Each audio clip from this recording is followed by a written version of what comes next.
എന്തിനാ ഈ ആരുടെ അമ്മ? അമ്മയുടെ നായർ AMMA എന്ന് വിളിച്ചു കഴിഞ്ഞാൽ നിങ്ങൾക്ക് എന്താ ഇത്ര ചൊറിയുന്നത്?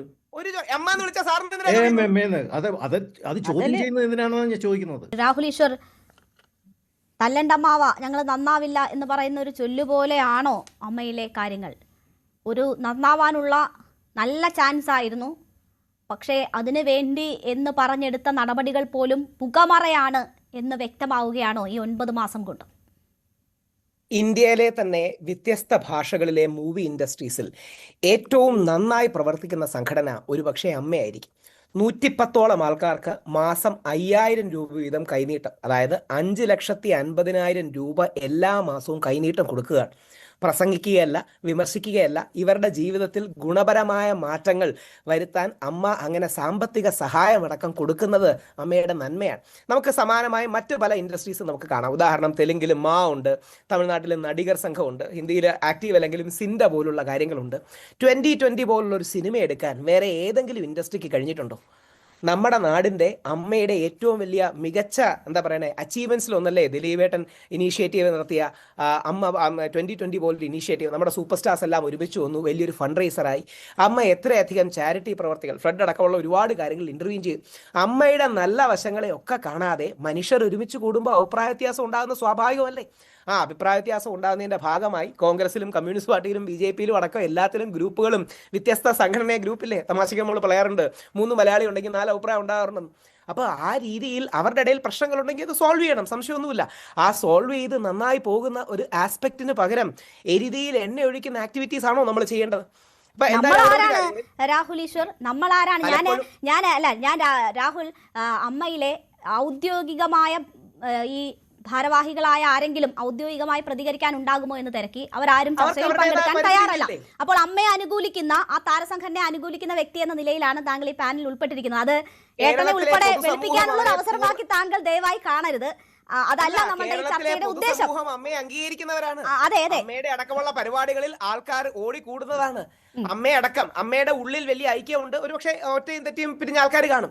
മാധ്യമങ്ങളുടെ അടക്കം സമ്മർദ്ദം കൊണ്ടാണ് മുമ്പത്തെ ഭരണസമിതി രാജിവെച്ച് പോണ്ടി വന്നത് മറക്കരുത്. ശ്രീ സിദ്ദിഖിനെതിരെ വ്യാജ പരാതി, കള്ളപ്പരാതി ഉന്നയിച്ച് ഒരാൾ വന്നപ്പോൾ അതിന്റെ പേരിൽ ശ്രീ സിദ്ദിഖ് പുറത്തു പോവുകയും വീണ്ടും സമ്മർദ്ദം വരികയും സാക്ഷാൽ മോഹൻലാൽ ലാലേട്ടൻ വന്ന് ഏറ്റവും താഴ്മയുടെ സ്വരത്തിൽ താങ്കൾ അടക്കമുള്ള മാധ്യമപ്രവർത്തകരോട് ഞങ്ങൾ എങ്ങനെ അന്യരായി, ഇന്നലെ വരെ നമ്മൾ ഒന്നായിരുന്നില്ലേ എന്ന് പറയേണ്ട അവസ്ഥ കൂടി ഉണ്ടായി. ഇനി ഈ വിഷയത്തെക്കുറിച്ച് ഒരു കാര്യം, ഞാൻ അമ്മയുമായി ബന്ധപ്പെട്ട് ആൾക്കാരുടെ പേര് പറയുന്നില്ല, ഈ വിഷയത്തിൽ തന്നെ പരാമർശിക്കപ്പെടുന്ന ആൾക്കാരോട് സംസാരിക്കുകയുണ്ടായി. ശ്രീ ടിനി ടോമിനെ പോലെ വ്യക്തി കേരളീയ സമൂഹത്തിലും കലാരംഗത്തിലും നിറഞ്ഞു നിൽക്കുന്ന ഒരു വ്യക്തി വർഗീയവാദിയാണെന്നൊക്കെ പറഞ്ഞാൽ ആരെങ്കിലും വിശ്വസിക്കുമോ? എനിക്ക് തോന്നുന്നു ശ്രീ ജോയ് മാത്യു ഒരുപക്ഷെ ഭൂരിപക്ഷം മലയാളികൾക്ക് വേണ്ടി പറഞ്ഞ അഭിപ്രായവും നിലപാടുമാണ് കറക്റ്റ്. ടിനി ടോമിനെ പോലൊരാൾ വർഗീയവാദിയാണ്, ഏതെങ്കിലും രീതിയിൽ വേറെ ആരെക്കുറിച്ചെങ്കിലും മോശം പറയുമെന്ന് പറഞ്ഞാൽ ഏതെങ്കിലും ആൾ ചിന്തിക്കുമോ? ടിനി ടോം തന്നെ മനോഹരമായ മറുപടി പറഞ്ഞിട്ടുണ്ട്. മമ്മൂക്കയും ശ്രീ നാദിർഷയും അടക്കമുള്ള ഒരുപാട് പേർ സപ്പോർട്ട് ചെയ്യുന്ന തന്നെ മുസ്ലിം വിരോധിയായി ചിത്രീകരിക്കാനൊക്കെ ആരെങ്കിലും ശ്രമിച്ചാൽ എന്തെങ്കിലും ഗുണം ഉണ്ടാകും? അപ്പോൾ ഇതിന്റെ പിന്നിൽ ചില ആരുടെയും പേര് പറയുന്നില്ല, നിക്ഷിപ്ത താല്പര്യക്കാരുണ്ടെന്നും അവരിതിൽ പ്ലേ ചെയ്യുകയാണെന്നും പറഞ്ഞു കഴിഞ്ഞാൽ കുറ്റം പറയാൻ കഴിയുമോ? എനിക്കിപ്പോൾ വേണമെങ്കിൽ ഞാൻ വ്യക്തിപരമായിട്ട് ശ്രീമതി രേണുവയ്ക്ക് അയച്ചു തരാം. ഇതിന്റെ പ്ലാനിങ്ങിനടക്കമുള്ള ഓഡിയോ ക്ലിപ്പുകൾ എൻ്റെ ലഭിച്ചിട്ടുണ്ട്. ചില മാധ്യമങ്ങൾക്ക് നീ ഒരുപക്ഷെ ലഭിക്കുമായിരിക്കും. എങ്ങനെ ഇരയായി അഭിനയിക്കണം, എങ്ങനെ ഇരയായി മാറണം, ഇരയായി നിന്ന് ഒരു സ്ത്രീ ഇരയായി നിന്ന് മുമ്പോട്ട് വന്നാൽ മാത്രമേ ആൾക്കാരുടെ സിമ്പതിയും സപ്പോർട്ടും ഉണ്ടാകൂ എന്നൊക്കെ ഒരു നടി മറ്റൊരു നടിയോട് പറയുന്ന ക്ലിപ്പുകൾ അടക്കം ഇന്ന് അവൈലബിൾ ആണ്. അവർക്കിടയിൽ പ്രശ്നങ്ങൾ ഉണ്ടാകാം, അത് പരിഹരിച്ച് തീർക്കണം. പക്ഷേ ആ പരിഹരിക്കേണ്ടത് ടിനി ടോമിനെ പോലൊരു കലാകാരനെ വർഗീയവാദിയാക്കിയിട്ടല്ല, അല്ലെങ്കിൽ ആ വ്യക്തിയെ കരിവാരത്തിച്ചിട്ടില്ല. എന്തായാലും ഒരു കാര്യത്തിൽ അൻസിബയോട് വളരെ ബഹുമാനമുണ്ട്. സ്ഥിരം ഉപയോഗിക്കുന്ന നമ്പറായ, പലപ്പോഴും ഈ തീവ്ര ഫെമിനിസ്റ്റുകളുടെ സ്ഥിരം നമ്പറായ ലൈംഗിക ആരോപണങ്ങൾ ഉന്നയിച്ചില്ല എന്നുള്ളത് വളരെ സ്വാഗതാർഹമാണ്. വളരെ മോശമായാണ് രാഹുൽ ഈ പറയുന്നതിന്റെ ഒക്കെ ഉത്തരവാദിത്വം രാഹുലിന് മാത്രമായിരിക്കും. ഇരകളെ അല്ലെങ്കിൽ അതിജീവിതമാരെ ആക്ഷേപിച്ചുകൊണ്ട് സംസാരിക്കുന്നത് അത് യഥാർത്ഥത്തിൽ താങ്കൾ ജയിലിൽ കിടന്നതാണ്. താങ്കൾ കോടതിയെ വെല്ലുവിളിച്ച് എത്ര ദിവസം കിടന്നവരെ ഞാൻ അതിൽ ഇടപെടുന്നില്ല. രാഹുൽ, നമ്മൾ ചർച്ച അലമ്പാക്കണ്ട. ഞാൻ പറഞ്ഞത് അത് രാഹുലിന്റെ മാത്രം ഉത്തരവാദിത്തമായിരിക്കും. എനിക്കോ ഈ പാനലിൽ കേട്ടിരിക്കുന്നവർക്കോ ഉത്തരവാദിത്തം ഉണ്ടാകില്ല. കാര്യം ഞാനൊരു ആംചെയർഡ് ഫിലോസഫർ അല്ല.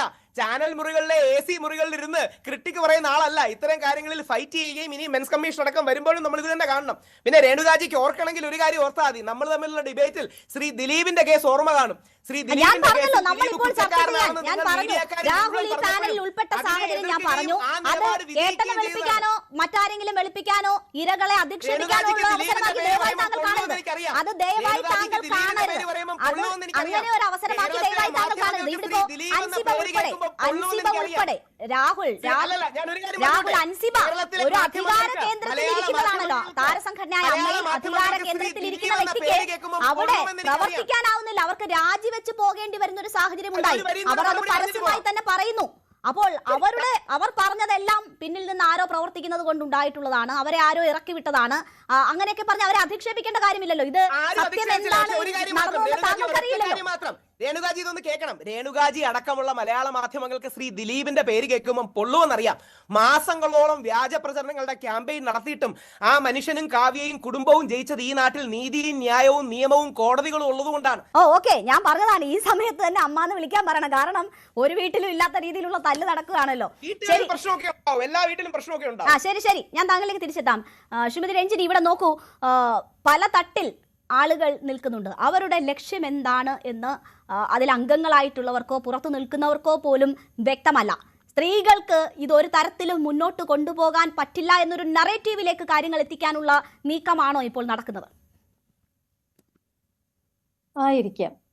ബിക്കോസ് നേരത്തെ ഞാൻ പറഞ്ഞ പോലെ, അവിടെ എല്ലാ പാനലിസ്റ്റ് പറഞ്ഞ പോലെ, ഒരു ലേഡി ഒരു വലിയ പൊസിഷനിൽ വരുമ്പോൾ, പ്രസിഡന്റിനായിട്ട് വരുമ്പോൾ ചിലർക്ക് അതിൽ യുനോ എന്താ പറയാ, ഒരു ഈഗോ അവിടെ തന്നെ വർക്ക്ഔട്ട് ആയിട്ടുണ്ട്. And they want to project lady വന്നാക്ക ഇത് ശരിയായിട്ട് ചെയ്യാൻ അറിയില്ല അങ്ങനെ, അപ്പോൾ ഇത് വേറെ ഇലക്ഷനൊക്കെ പോവും, ഇങ്ങനത്തെ മെസ്സപ്പ് ആക്കുന്നു. അപ്പോൾ ഇതാണ് ഇവിടെ നടക്കുന്നത്. അനദർ തിങ് ഈസ്, നേരത്തെ ഉള്ള ലീഡർഷിപ്പിലെയും ഇത് ഉണ്ടായിരുന്നു. പക്ഷെ അത് നമ്മൾ എല്ലാവരും ഇതിൽ കണ്ടല്ലോ.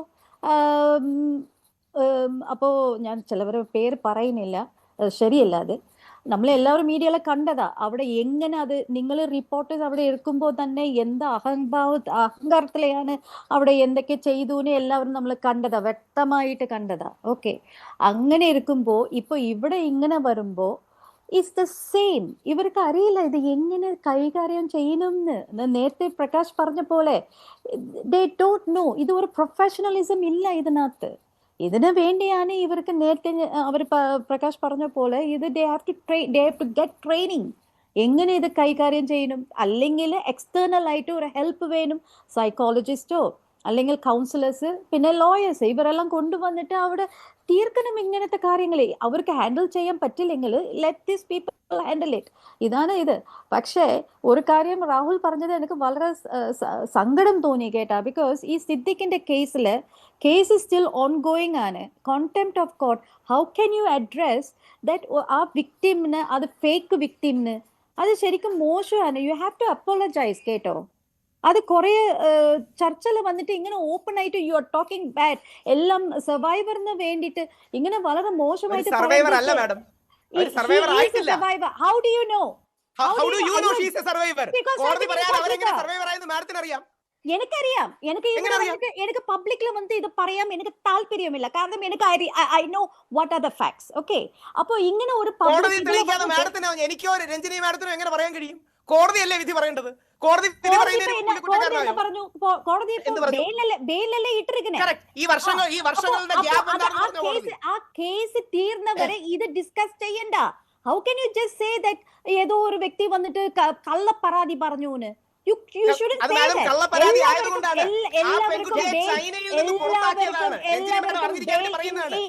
ലാൻഡിലെ അതുകൊണ്ടെന്താണ് രാഹുൽ മറ്റൊരു കുറ്റകൃത്യത്തിൽ ഇടപെട്ടിരിക്കട്ടെ? എങ്ങനെയാണെന്ന് വിധി എഴുതാൻ പറ്റുമോ? രേണുക മാഡം എത്രയോ വർഷം ദിലീപിനെ ഇങ്ങനെ വേട്ടയാടിയതാണ്. ഇപ്പൊ എന്തായി? വിധി വന്നപ്പോൾ ദിലീപിന്റെ കാര്യം മാറ്റിവെക്കൂ. താങ്കൾ ഇപ്പൊ പറഞ്ഞതുപോലെ ചൈനയിൽ എന്തെങ്കിലും കേസ് അവർ കുറ്റകൃത്യം ചെയ്തതാണെന്ന് കരുതിക്കോട്ടെ, ഈ കേസിൽ ബാധകമാകുമോ? അങ്ങനെയാണോ കോടതികൾ വിധി പറയുന്നത്? അദ്ദേഹത്തിന് അനുകൂല പരാമർശങ്ങളോടെ ജാമ്യം കിട്ടി. അദ്ദേഹം കുറ്റക്കാരനാണ്. നമുക്ക് ജാമ്യമാണ് കേസിന്റെ മെറിറ്റിലേക്ക് കടന്നിട്ടാണോ ജാമ്യം കൊടുക്കുന്നത്? AMM കുറിച്ച് സംസാരിക്കുമ്പോ എന്തിനാ ഈ അമ്മ ഞാൻ AMM ആരുടെ അമ്മ? അമ്മയുടെ നായര്. AMMA അല്ലേ അബ്രീവിയേഷൻസ്? നായര് മാത്രമല്ല, അതിൽ മുസ്ലിമും ക്രിസ്ത്യാനി ഈഴവനും എല്ലാം ഉണ്ട്. പക്ഷേ അമ്മ എന്ന ഓർഗനൈസേഷനെ അടിസ്ഥാനപരമായി ബഹുമാനിക്കാത്തവരാണ് അതിനെ AMMA എന്ന് വിളിക്കുന്നത്. രാഹുൽ എന്തിനാ ഈ വടിക്കോൾ ഈ റേസിസം എല്ലാം കൊണ്ടുവരുന്ന റിലിജൻ? ഇത് ഇപ്പൊ ആരെങ്കിലും ഇവിടെ റിലിജനെ കുറിച്ച് പറഞ്ഞോ? പ്രകാശ് ബാരെ സാറാണ് പറഞ്ഞത്. പ്രകാശ് ബാരെ സാറാണ് പറഞ്ഞത് അമ്മയുടെ നായരെന്ന്. പ്രകാശ് ബാരെ സാറാണ് പറഞ്ഞത്, ഞാനല്ല പറഞ്ഞത്. പ്രകാശ് ബാരെ സാറ് പറഞ്ഞു അമ്മയുടെ നായരെന്ന്. ഞാൻ പറഞ്ഞു നായര് മാത്രമല്ല ക്രിസ്ത്യാനിയും മുസ്ലിമും ഈഴവനും ഉണ്ടെന്ന്. അപ്പം പ്രകാശ് ബാരെ സാർ പറഞ്ഞതിന് പ്രശ്നമില്ല. അങ്ങനെയല്ല, എല്ലാരും ഉണ്ടെന്ന് പറയുന്നത് എന്റെ പ്രശ്നമായോ? ആരെയെങ്കിലും അമ്മ എന്ന് വിളിക്കണമെങ്കിൽ അത് ഫീൽ ചെയ്തിട്ട് വിളിക്കണം. നിങ്ങൾക്ക് ഇമ്പോസ് ചെയ്യാൻ പറ്റില്ല. വേണമെങ്കിൽ അമ്മയുടെ നായരെന്ന് വിളിച്ച് കാണിച്ചു തരാം. AMMA എന്ന് വിളിച്ചു കഴിഞ്ഞാൽ നിങ്ങൾക്ക് എന്താ ഇത്ര ചൊറിയുന്നത്? ഒരു അമ്മ എന്ന് വിളിച്ച സാറിന് AMMA അത് ചോദ്യം ചെയ്യുന്നത് എന്തിനാണെന്ന് ഞാൻ ചോദിക്കുന്നത്. AMMA മലയാളം മൂവി അസോസിയേഷൻ അല്ലേ അതിന്റെ? അതല്ലേ AMMA? അത് പിന്നെ എക്സ്പാൻഷൻ ഉണ്ടാക്കിയതല്ലേ? രാഹുൽ ഈശ്വർ, എന്തൊക്കെ തർക്കങ്ങളാണ് നമ്മൾ ഇന്ന് എന്താണ് ചർച്ച ചെയ്യാൻ ഉദ്ദേശിക്കുന്ന വിഷയം? അതിനെ ഇങ്ങനെ ഡൈവേർട്ട് ചെയ്ത് കൊണ്ടുപോകുന്നത് എന്തിനാണ് രാഹുൽ? ദയവ് ചെയ്ത് ഒന്ന് സഹകരിക്കൂ. രഞ്ജിനി മാം പറഞ്ഞു പൂർത്തിയാക്കൂ. ഇപ്പൊ എവിടേക്കോ പോയി. ഓക്കെ, അപ്പോ ഇങ്ങനത്തെ കാര്യങ്ങൾ വന്നൊക്കെ ഞാൻ നേരത്തെ പറഞ്ഞ പോലെ ഇവർക്ക് ട്രെയിനിങ് കൊടുക്കുക, പിന്നെ ഈ ഇന്റേണൽ ആയിട്ട് സംസാരിക്കുക. ഈ മീഡിയസ് നമ്മൾ ചോദിച്ച ചോദ്യവും പറഞ്ഞു വന്ന മറുപടിയും സ്ത്രീകൾ നയിച്ചാൽ ഈ സംഘടന മുന്നോട്ട് പോകില്ല എന്നൊരു നറേറ്റീവിലേക്ക് കാര്യങ്ങൾ എത്തിക്കുന്നു എന്നതായിരുന്നു. അതിനെക്കുറിച്ചായിരുന്നു പറഞ്ഞു വന്നത്. ഓക്കെ, ഉറപ്പായിട്ട് അതല്ലേ ഇപ്പൊ നടക്കുന്നേ. ബിക്കോസ് ഇത്ര വർഷങ്ങളായിട്ട് ഡെക്കേഡ്സ് ആയിട്ട് മെന്നാണ് ഇത് തലപ്പത്തിലിരുന്നത്. ഇപ്പോൾ ഒരു ലേഡി വന്നൊക്കെ അത് ശരിക്കും പറഞ്ഞൊക്കെ ചിലവർക്ക് അത് ഇഷ്ടപ്പെടില്ല. അപ്പോൾ ഞാൻ ഫുൾ സപ്പോർട്ട്. ഒരു ലേഡിയാലെ എന്ത് ചെയ്യാൻ പറ്റും? ശ്വേത ഒന്നും ചെയ്യാൻ പറ്റില്ല. എല്ലാവരും ഒരുമിച്ച് നിന്നാലേ എന്തെങ്കിലും ഒരു ക്രിക്കറ്റ് ടീമോ അല്ലെങ്കിൽ ഒരു അസോസിയേഷനോ സക്സസ് ആവും. ഒരാൾ മാത്രം ചെയ്തിട്ട് സക്സസ് ആവാൻ ചാൻസ് ഉണ്ടോ? ഇല്ലല്ലോ. അപ്പൊ എല്ലാവരും ഒരുമിച്ച് നിൽക്കുക, എല്ലാവരും പ്രോബ്ലം ഉണ്ടാക്കാതെ ഇരിക്കുക. പ്രോബ്ലം ഉണ്ടെങ്കിൽ അത് എങ്ങനെ അഡ്രസ് ചെയ്യണം? ഓക്കെ, അവർക്ക് അറിയില്ലെങ്കിൽ ആരെങ്കിലും ഈ ലോയേഴ്സോ ആരെങ്കിലും പ്രൊഫഷണലിസം അവിടെ പോയി പ്രൊഫഷണൽസ് ചോദിച്ചിട്ട് എങ്ങനെ ഇത് ഹാൻഡിൽ ചെയ്യാം അവിടെ ഉണ്ടാവുമല്ലോ. ഈ ലീഗലും മറ്റു കാര്യങ്ങളും ഉള്ള ആൾക്കാർ അവരെ ഇൻക്ലൂഡ് ചെയ്യുക. അതിന് പകരം ഈ മീഡിയയിൽ വന്നിട്ട് ഇങ്ങനെ എവറി സിംഗിൾ ഡേ അല്ലെങ്കിൽ എല്ലാ മാസവും ഇങ്ങനെ വന്ന് സംസാരിക്കുമ്പോൾ അത് നമ്മുടെ ഇൻഡസ്ട്രിയെ വളരെ ബാധിക്കുന്നുണ്ട്. നമ്മളുടെ ഇൻഡസ്ട്രി ശരിക്കും ഇങ്ങനെ അല്ല, നല്ല ഇൻഡസ്ട്രിയാണ്. അത് ഇപ്പോൾ എല്ലാവരും ഇങ്ങനെ എല്ലാം മീഡിയ കൊണ്ടുവന്ന് ഇങ്ങനെ സംസാരിച്ച് ഇപ്പോൾ ഏതോ ഒരു വഴിക്ക് പോകുന്നുണ്ട്. അത് വളരെ ദുഃഖമാണ്.